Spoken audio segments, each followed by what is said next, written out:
They're speaking about the name McCain. There are some new details now about the young American who was killed fighting alongside those radical Islamic terrorists of ISIS.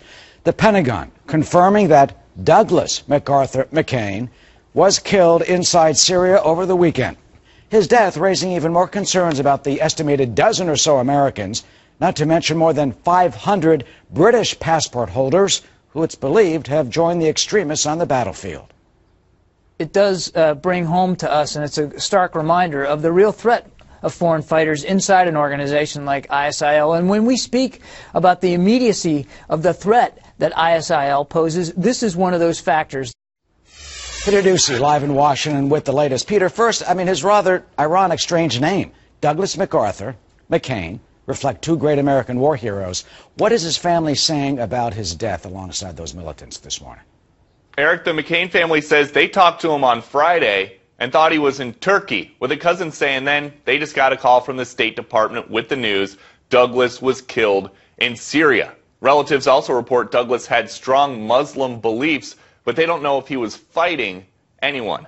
McCain most recently lived in San Diego, but grew up in New Hope, Minnesota. And it's not clear exactly when Douglas left the States for Syria, but social media accounts attributed to him reveal the radical beliefs this American militant was willing to share with the world, including a June 26th retweet that features the line, quote, "Pray for ISIS," and a December 2012 post that reveals McCain was watching the movie The Help, and it was starting to make him hate white people.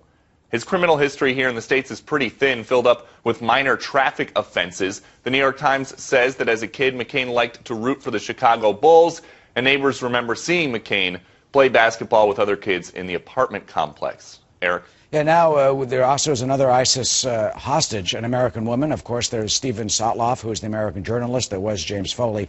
What do we know about the young American woman who they have?